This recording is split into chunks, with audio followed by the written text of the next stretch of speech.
Hello everyone and welcome to my Soap Twist 24 channel. I hope everyone is having a wonderful day. Before we begin, please hit the subscribe button and give this video a thumbs up. As the episode opened, Will was at the prison, trying not to drop his lunch as Luna went on and on about his magnificent display of care for her and his little baby. She reiterated that the girls in here had despised her since the beginning. Why, given she's such a delight? She begged Will to help her. You know, for their children's sake. Luna stroked her tummy to show Natch that she was pregnant. If she continues at this rate, she will have to worry about erosion by the end of the pregnancy. I really pray that nothing else happens, the con artist assured Will, playing him like a fiddle. And he swore he wouldn't be persuaded, even though his expression suggested, crap. I am being swayed, aren't I? Deke had the world's easiest first day at work at Forrester. Deke began his first day doing what all employees do, yakking about things other than work, in this case with Elektra. Deke can talk a lot about jewels. What caught his interest, however, were Elektra's words regarding Luna, as well as his flashback to her entering his and Remy's apartment. Following his rendezvous with Luna, Will returned to work. Sorry to Forrester. Can we call it work since no one works there? One of his many tasks was to summarize the chat he had just had with his baby mama. You're worried about her, Elektra suspected. In her opinion, there was no distinction between his caring for Luna and him caring about the baby. Taylor asked Deacon if he could trust Sheila again, just as the madwoman was worried about overhearing the psychologist urging her patient to this next chapter. When Deacon didn't respond, Taylor did it for him. She observed that the pair had a trauma bond that had shifted toward codependency. She then ran through a litany of Sheila's most recent crimes. Why not rattle off the entire list? You believe I should leave her, don't you? Deacon inquired. No, I think you should have never gotten mixed up with that crackpot in the first place, Taylor said, even if I wish she would. Your heart hasn't failed you yet is what she really said. Listen to it. Wow, is it only one session? 2? And already, Deacon felt he couldn't live without her. Sheila played the I saved Steffi card after his therapy session. Deacon excitedly met the fruit of my loins, a groaning Deke. Sorry, but didn't Deacon have some swag back in the day? Now it's dad jokes. After 15 minutes at work, Deke was ready for a free pizza lunch from Dad and wanted to hear the latest on his ill-advised marriage. Just thereafter, Sheila arrived at Taylor's office, asking if the psychologist had a minute, as if they were old friends. Taylor argued she couldn't talk about Deacon's therapy, but Sheila claimed she was a changed woman. I'm a good person, she stated with a straight face. At the very least, she was correct when she said she had helped save Steffi from Luna. You can bet she will be reminding everyone of this frequently in the coming future. As the episode ended, Deke expressed his desire for his father to leave Sheila, but also expressed sadness for Deacon's disappointment. I'm bummed about Sheila. Taylor, on the other hand, I'm very lucky to have her in my life, he added as if admiring his new partner. At the same time, Sheila used her most genuine voice on Taylor, who dared to point out that, no matter how changed she is, she still lies about Luna. Deacon's everything to me, Sheila explained, adding that her granddaughter was no longer a threat. So, what's the big deal? Taylor and Steffi wouldn't have to worry about her anymore. Elektra was plagued by deep thoughts eventually. Will and Elektra talked about how the Luna situation was unjust and killing them. Nonetheless, he was determined not to let it end their relationship. I'm not sure what the realization we were told Elektra would experience in this episode was. Maybe Will is now secondhand caring for Luna because of the baby? I'm going to give the show a point for not spelling it out for us as much as it usually does. You're all aware that I occasionally have troubles with bold and beautiful. Sheila's heels clicked against the polished marble of the Forrester Creations foyer, sounding like a bomb going off. The sound ricocheted from the glass walls, startling the security guard. Taylor stood beside the elevator, holding a manila folder to her chest as if it were a shield. Her knuckles were white. The folder included the results of the most recent paternity test, Hope's kid, which everyone claimed was Liam's. Taylor knew better. She had noticed the lab tech's expression as the envelope was handed over. The man appeared unwell. Sheila smiled like a cat does at a cornered bird. Dr. Hayes, she whispered, coming closer so Taylor could smell the cloying gardenia perfume that clung to her like guilt. You've been avoiding me. I've been busy, Taylor replied. Her voice did not shake, though it wanted to. She had spent years learning how to maintain composure in front of patients who were disintegrating. Sheila was a unique type of patient, one who unwound others. Are you busy digging up my secrets? Sheila tilted her head.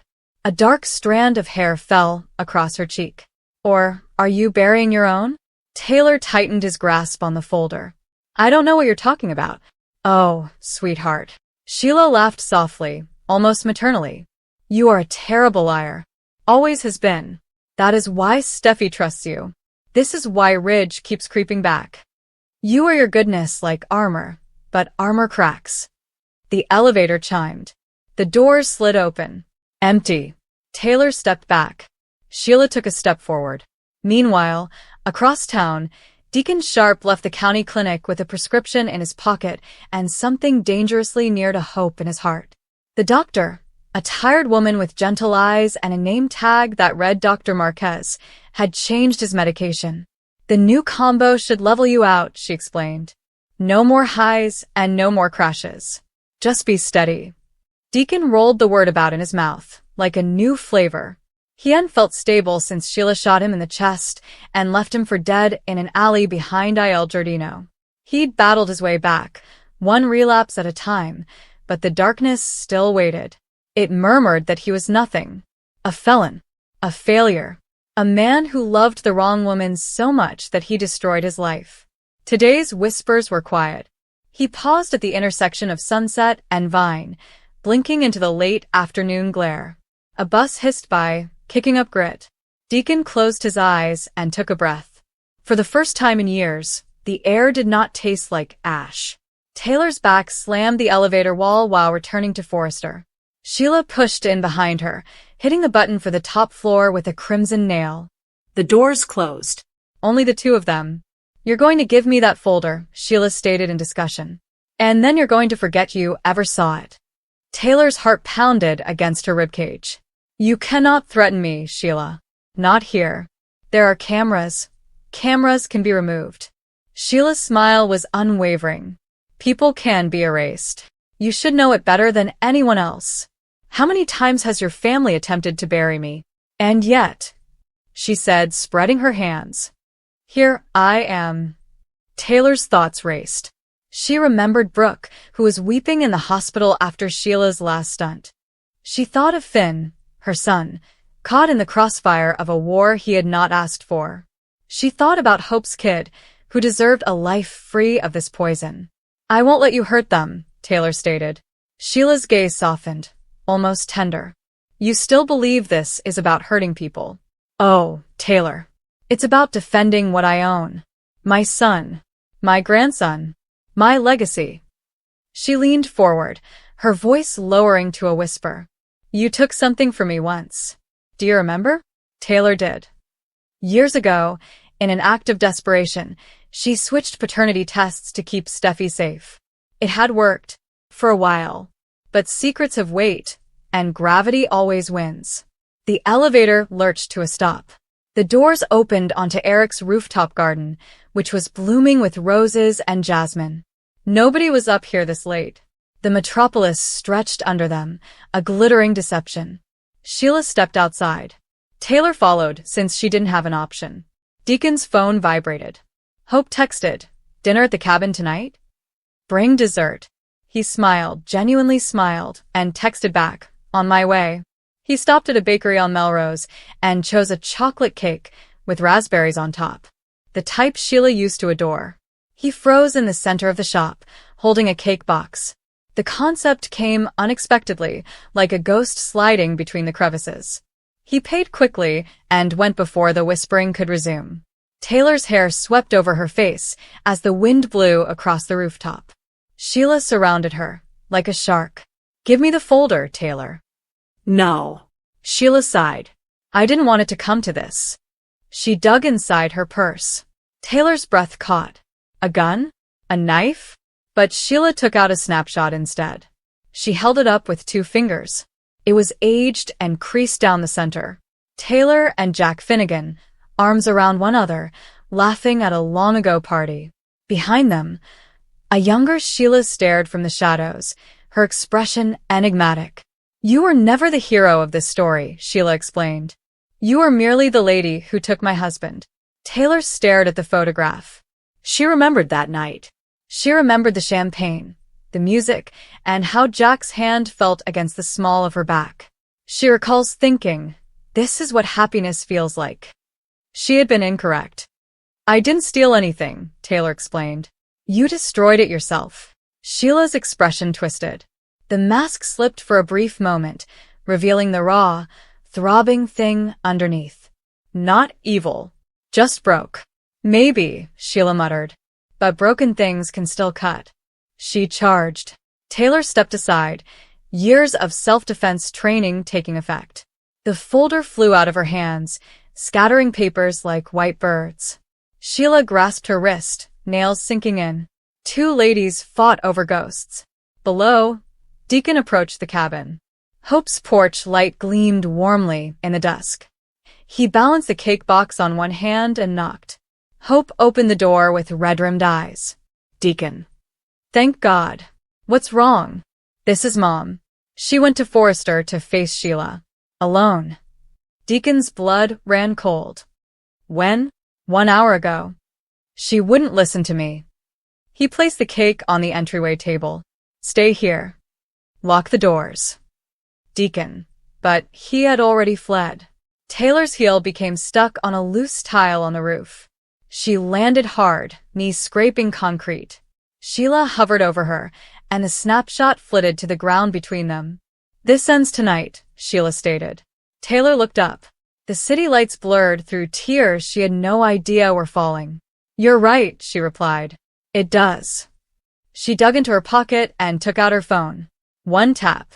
A pre-recorded message began playing on the speaker, her voice calm and clear.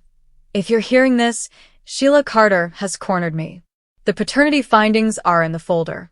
Finn has a baby. Protect him. Protect them all." Sheila's eyes widened. "You bitch." Taylor pressed send. The message went to Steffi, Ridge, Brooke, and Finn. Everyone. Sirens sounded in the distance. Sheila looked around frantically, like a caged animal. Then she did something Taylor didn't expect. She sat down on the rooftop gravel, right near her, and began crying. Not in a dramatic setting. Not for show. Real. Racking sobs racked her entire body. "I just wanted my family," she whispered. Was that too much to ask? Taylor's knee throbbed. Her wrist bled where Sheila's nails had torn the skin. But she reached out nevertheless, hesitantly, and placed a hand on Sheila's shoulder. "No," Taylor replied gently. "It wasn't." Deacon raced through the stairway door, his chest heaving. He froze for a moment as he took in the scene, Taylor bleeding, Sheila sobbing, papers everywhere. Then Taylor looked up at him. "It's over," she explained. He reached the rooftop in 3 steps and knelt beside them. Sheila flinched as he grabbed her arm, but she did not move away. "I brought cake," he stated naively. Sheila laughed through her tears. It sounded like broken glass. Below, police cars rushed into the parking lot. The building was illuminated with red and blue lights, creating the appearance of a crime scene. Taylor closed her eyes. The breeze carried the sense of jasmine, gunpowder, and what could have been forgiveness. Hope's baby would never experience his grandmother's darkness. Finn wouldn't have to pick between his mothers again. Steffi wouldn't have to peek over her shoulder. But Taylor would remember this night forever. The weight of almost. The echo of what could have been. Deacon assisted Sheila to her feet as the officers approached. She did not resist. Taylor watched as they led her away, the lady who had terrified them all, now little and quivering in the hands of strangers. "Are you okay?" Deacon inquired. Taylor examined the scattered papers, the blood on her hands, and the city sprawled endlessly and indifferently below. "No," she replied. "But I will be." Months later, Taylor sat in her office, staring blankly at an intake form. The name at the top read Sheila Carter, and her plea deal included mandatory rehabilitation. Once per week. Indefinitely. Taylor capped her pen. She recalled the rooftop, the photograph, and how Sheila's tears sounded like her own heart shattering.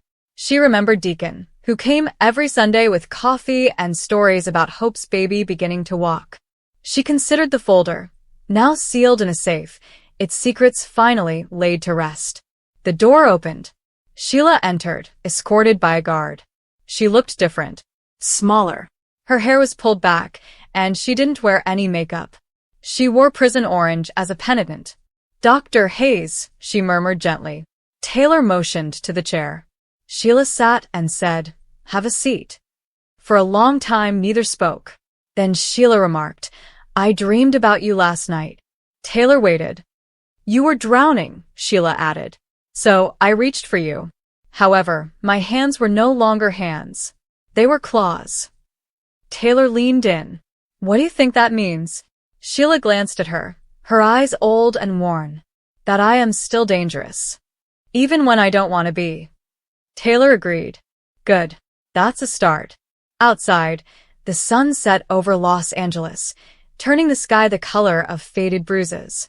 Inside, two women began the long, laborious process of sewing a lifetime's worth of wounds. It wasn't about redemption. Not yet. But there was something. Sometimes something is enough. Across town, Mara walked with a certain vigor. Her steps were deliberate when they struck the floor.